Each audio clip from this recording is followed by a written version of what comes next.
Bangsa yang maju apabila menghargai sejarah. Pada kesempatan kali ini kita bahas pesan Bung Karno yang pernah berkata, bangsa yang besar adalah bangsa yang tidak pernah melupakan sejarah bangsanya sendiri.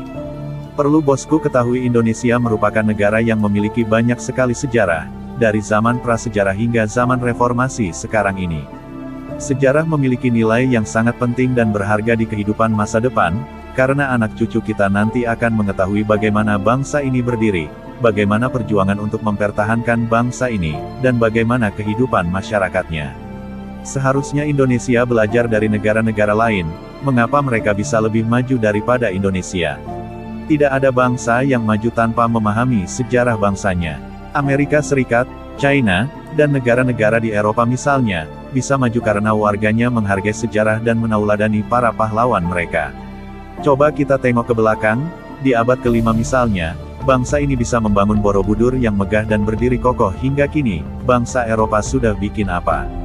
Tetapi sejarah diputuskan mata rantainya, Borobudur bukan buatan leluhur kita, buatan orang India yang menyebarkan agama Buddha. Masuk akalkah itu? Gunakan logika kita, mana mungkin bangsa lain, membangun untuk peradaban kemajuan bangsa lain. Kita dikopiok agar terputus mata rantai agar kebanggaan kita dengan leluhur kita pupus di tengah jalan. Kita justru opini kita diarahkan agar bangga dengan leluhur bangsa lain. Sejarah dibolak-balik, agar kita tidak memiliki kebanggaan atas bangsa kita sendiri. Kita memiliki kebudayaan yang besar melebihi budaya bangsa lain. Bahkan sejarah keris, terbukti kita memiliki peradaban tinggi. Penempaan keris oleh para empu sejak zaman dulu menggunakan teknik metalurgi yang melibatkan ilmu fisika kimia yang luar biasa. Mengenalkan sejarah agar anak cucu kita nantinya diharapkan tetap menghargai bangsa ini dan mengetahui bagaimana sejarah bangsa Indonesia dulunya sehingga mereka sadar betapa hebatnya negara ini. Dan mereka akan tetap menjaga peninggalan negara ini, seperti yang dilakukan para pahlawan-pahlawan kita yang rela berkorban demi bangsanya. Masyarakat Indonesia sebetulnya dalam kehidupan sehari-harinya telah menunjukkan sikap menghargai dan menghormati sejarah, pahlawan atau para leluhurnya. Bisa kita lihat, bagaimana orang Bali sangat menghargai dan menghormati orang-orang terdahulu yaitu leluhurnya, bahkan kalender tahunnya masih menggunakan kalender tahun Saka. Boleh dikatakan menyimpan kebudayaan asli mereka dan berusaha melestarikannya dengan baik sebagai sebuah identitas dan penghargaan terhadap orang tua mereka.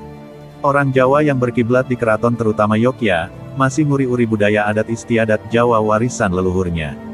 Budaya Bali dan Jawa, adalah sedikit contoh, yang bisa dilihat dari kebudayaan di Indonesia yang menghargai sejarah, sedang kita bangsa yang besar, memiliki keragaman suku, adat, budaya yang bermacam-macam yang bersatu dalam kebinekaan Tunggal Ika. Dengan mempelajari sejarah, kita akan menemukan grand design tentang penelitian berkelanjutan sejak zaman Nusantara di era kerajaan sampai periode kontemporer. Dan kita bisa melihat perjalanan bangsa ini secara lebih detail dan utuh. Modal inilah yang akan kita pakai sebagai alat untuk membangun bangsa. Sejarah sejatinya bukanlah benda mati. Ia bangunan, hidup, yang memiliki banyak pesan bijak untuk disampaikan ke banyak orang, terutama kepada generasi muda. Menghargai sejarah itu berarti satu langkah menuju bangsa yang beradab. Hanya dengan cara inilah, mimpi kita menjadi bangsa yang besar dan maju bisa tercapai. Bersama Oma Keris Salatiga kita sinau bareng mengenal kearifan lokal terkait budaya Tosan Aji warisan agung leluhur kita yang layak kita banggakan, jaga dan lestarikan keberadaannya. Salam budaya Tosan Aji dari Oma Keris Salatiga. Rahayu.